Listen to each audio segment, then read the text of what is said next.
वालेकुम। कैसी है मेरी प्यारी सी यूट्यूब की फैमिली। आई होप सब एकदम बहुत अच्छे से होंगे, हेल्दी एंड हैप्पी होंगे और अपने अपने घरों में सेव होंगे।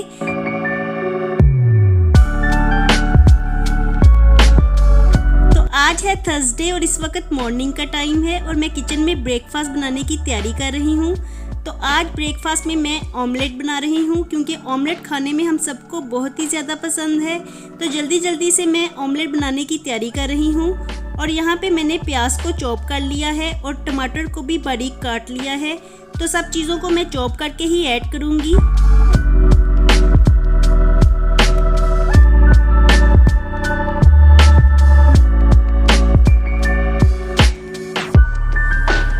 कभी कभी ब्रेकफास्ट में ऑमलेट बना लिया जाए तो खाने में बहुत ही मज़े का लगता है। वैसे हम डेली बेसिस पे ऑमलेट नहीं बनाते क्योंकि इसे बनाने में काफ़ी ज़्यादा टाइम लग जाता है, वेजिटेबल्स को चॉप करना पड़ता है।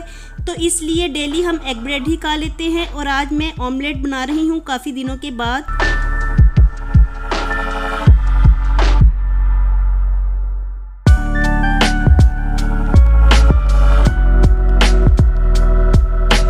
और साथ ही मैंने स्लाइस भी टोस्ट होने के लिए रख दिए हैं, चाय का पानी भी रख दिया है क्योंकि ब्रेकफास्ट में हम साथ ही चाय भी लेते हैं। वैसे तो आजकल इतनी शदीद गर्मी है कि चाय पीने को बिल्कुल जी नहीं चाहता, लेकिन अगर मॉर्निंग में चाय ना पी जाए तो ऐसा लगता है सारा दिन आंखें ही नहीं खुल रही। तो इसलिए मॉर्निंग में ब्रेकफास्ट के साथ ही हम चाय भी ज़रूर लेते हैं। तो यहाँ पे हमारी चाय भी बन के तैयार हो गई है और ब्रेकफास्ट भी तैयार हो गया है। तो जल्दी से अब हम अपना ब्रेकफास्ट कर लेते हैं।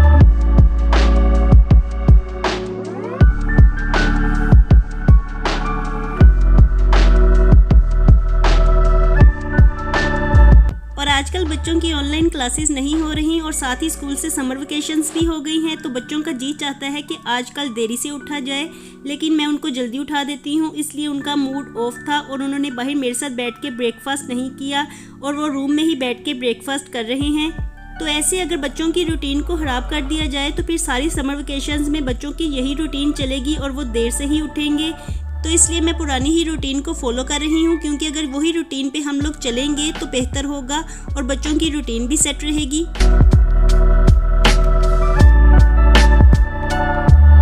और ब्रेकफास्ट कर लेने के बाद सबसे पहले बारी आती है बर्तनों को वॉश कर लेने की, क्योंकि सबसे पहले अगर बर्तनों को वॉश कर लिया जाए तो किचन में क्लटर ख़त्म हो जाता है और किचन में सबसे ज़्यादा मैस बर्तनों का ही होता है। तो जैसे ही बर्तन वॉश हो जाते हैं तो किचन क्लीन लगना शुरू हो जाता है।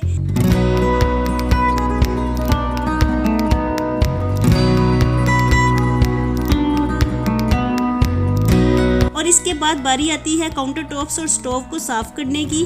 तो पहले मैं खुश कपड़े से स्टोव के ऊपर से गंद उतार दूंगी और इसे अच्छी तरह से साफ़ कर लूँगी।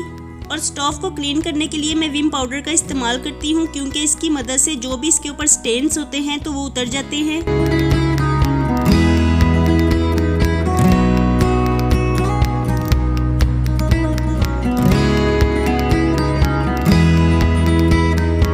मैं स्टोव को अच्छी तरह से साफ कर दूंगी। तो हाउसवाइफ्स का ज़्यादातर टाइम किचन में ही गुजरता है क्योंकि किचन को क्लीन करने में ही काफ़ी ज़्यादा टाइम भी लग जाता है। और जैसे ही किचन क्लीन हो जाता है तो ऐसे लगता है जैसे बोझ सा उतर गया हो। तो नीट किचन में काम करने को भी जी चाहता है और अच्छी अच्छी डिशेस बनाने को भी जी चाहता है।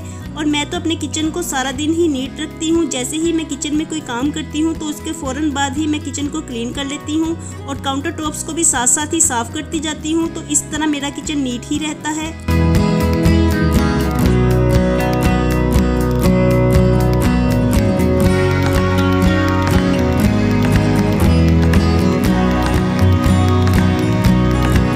किचन को क्लीन करते हुए डेली मैं कोई टास्क रखती हूँ कि आज मुझे इस जगह को क्लीन करना है। तो इस तरह से किचन नीट ही रहता है क्योंकि अगर हम डेली ही डीप क्लीनिंग करेंगे तो इसमें बहुत ज़्यादा टाइम भी लग जाता है और डेली डीप क्लीनिंग पॉसिबल भी नहीं है। तो इसलिए डेली किचन क्लीनिंग में अपने माइंड में एक टास्क रख लेना चाहिए कि हम आज इस जगह को क्लीन करेंगे और कल दूसरी जगह को क्लीन करेंगे।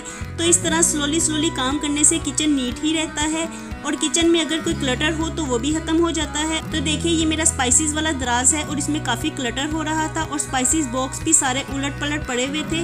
तो आज मैंने इसे क्लीन करने का टास्क लिया था और सारे बॉक्सेस को भी मैं क्लीन कर लूँगी और इसे अरेंज करके दराज में रखती जाऊँगी। तो इस तरह से मेरा स्पाइसेस वाला दराज अरेंज हो जाएगा और नीट भी हो जाएगा।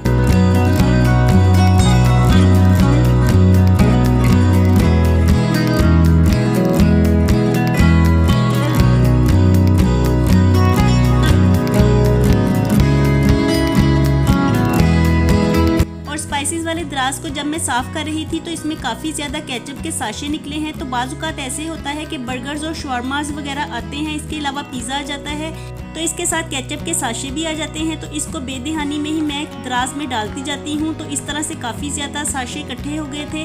तो आज इन सबको मैंने कलेक्ट कर लिया है और इन्हें रबर बैंड चढ़ा के रख दिया है। तो इस तरह ये इकट्ठे हो गए हैं, वरना दराज में ये फैले पड़े हुए थे।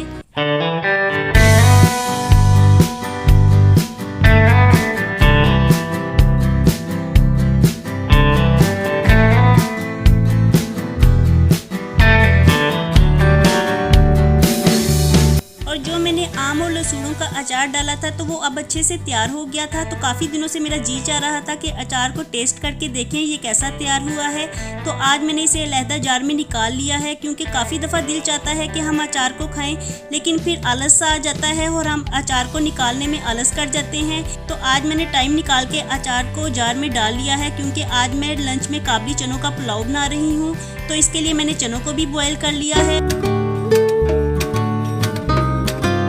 और अब मैं जल्दी से पुलाव बनाने की तैयारी करती हूँ। तो इसके लिए मैंने हाफ कप ऑयल में 1 अदद बड़े साइज़ का प्याज काट के ऐड किया है और प्याज को मैं फ्राई कर लूँगी। और जैसे ही प्याज थोड़ा सा गोल्डन हो जाएगा तो अब मैं इसमें खड़े मसाले ऐड करूँगी। तो खड़े मसालों में 1 तेज़पत्ता, दालचीनी, बादे हताई, बड़ी इलायची, 2-3 लौंग और 1 टीस्पून ज़ीरा ऐड करूँगी और सब चीज़ों को अच्छी तरह से फ्राई कर लूँगी।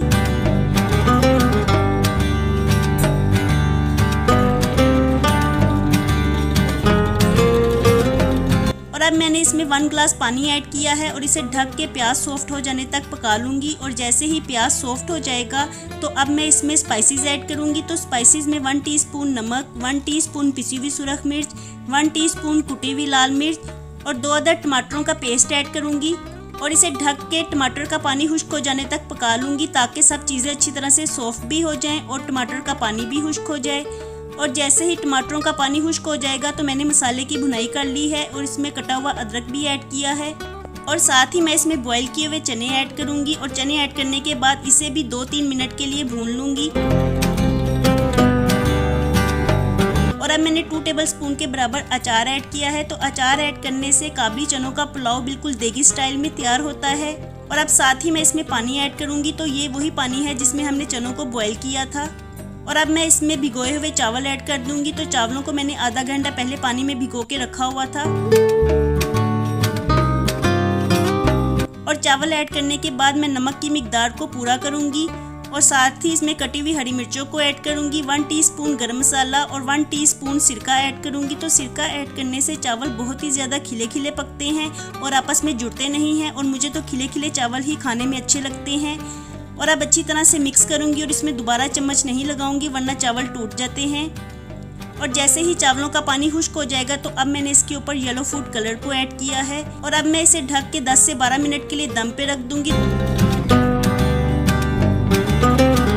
और 10 से 12 मिनट में ही हमारा पुलाव तैयार हो गया है। तो मैं इसका दम खोल दूंगी और भाप को निकलने दूंगी। और जैसे ही भाप अच्छी तरह से निकल जाएगी तो अब मैं चावलों को पलट लूंगी। तो देखिए हमारा काबली चनों का पुलाव देखने में कितना अच्छा लग रहा है और खाने में भी ये बहुत ही ज़्यादा मज़ेदार हुआ है। और अचार के साथ जब हमने इसे खाया तो हमें बहुत ही ज़्यादा मज़ा आया है।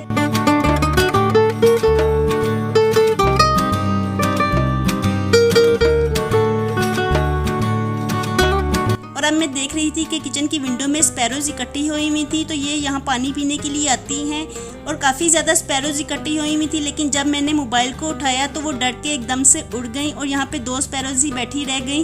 तो मैंने इन्हें ही कैप्चर कर लिया है।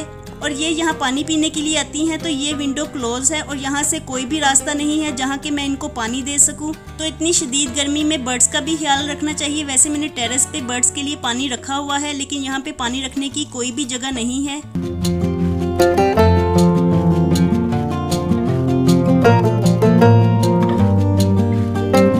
और अब मैं टेरेस में आ गई हूँ, क्योंकि मैंने यहाँ पे पुदीना ग्रो किया हुआ है। तो काफ़ी दिनों से मैं देख रही थी कि पुदीना बहुत बड़ा हो रहा है, तो इसे काटने की ज़रूरत हो रही थी, क्योंकि यहाँ टेरेस पे इतनी शदीद धूप पड़ती है कि पुदीना बिल्कुल ड्राई सा हो रहा था। तो मैंने सोचा कि मैं इसे काट के वॉश कर लेती हूँ और वॉश करने के बाद मैं इसे ड्राई कर लूँगी। तो जब कभी हमारा चटनी बनाने को दिल करेगा तो हम फिर इसकी चटनी बना लेंगे। और गर्मियों में वैसे भी पुदीने वाली दही या चटनी खाने में बहुत ही अच्छी लगती है।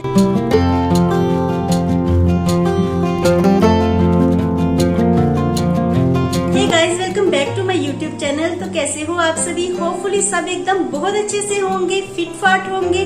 और आपकी तरफ गर्मी के क्या हालात हैं? यहाँ तो बहुत शदीद गर्मी पड़ रही है और किचन में आने को बिल्कुल जी नहीं चाहता। तो देखिए इस वक्त भी मुझे कितनी स्वेटिंग हो रही है।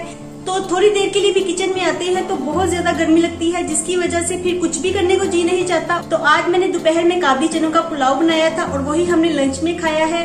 तो मॉर्निंग में ही मैंने क्लीनिंग का काम कर लिया था, लेकिन आज मैंने डस्टिंग नहीं की। तो कभी कभी इस तरह से भी चलता है, क्योंकि गर्मी इस कदर शदीद है कि आज कुछ भी करने को जी नहीं चाह रहा। तो जुलाई अपना जोश दिखा रहा है और हमें बता रहा है कि जुलाई का महीना आ गया है। तो उसके साथ ही गर्मी की शिद्दत भी बहुत ज्यादा बढ़ गई है। और अभी मैं अपने टेरेस गार्डन से पुदीना तोड़ के लाई हूँ। तो मैं आपको दिखाती हूँ कि कितना हरा हरा पुदीना है। तो ये वहाँ पे कुछ खराब हो रहा था तो मैंने इसे तोड़ लिया है, क्योंकि कभी कभी जब इसका मौसम नहीं होता तो दिल चाहता है कि चटनी बना के खाई जाए। और ऐसे में पुदीना बाजार से भी अवेलेबल नहीं होता, तो मैंने इसे तोड़ लिया है। और इसे अभी मैं वॉश कर लूंगी और वॉश करने के बाद इसे ड्राई कर लूंगी। तो इस तरह से पुदीना सेव हो जाएगा और फिर जब कभी हमारा दिल करेगा तो हम पुदीने की चटनी बना के खाएंगे। तो इस तरह से पुदीना भी सेव हो जाएगा और ये जाया होने से भी बच जाएगा। तो चलिए बातें बहुत हो चुकी है, अब जल्दी से पुदीना वॉश कर लेते हैं।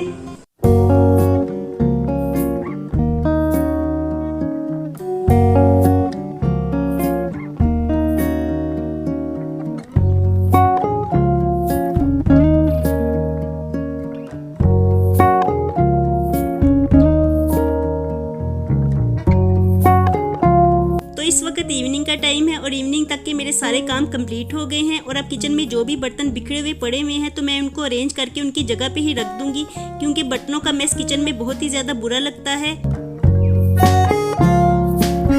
और अब मैं जल्दी से पुदीना ड्राई होने के लिए रख दूंगी। तो इसको ड्राई करने के बाद बिल्कुल हम वैसे ही सेव कर सकते हैं जिस तरह के हम कड़ी पत्ता को सेव करते हैं।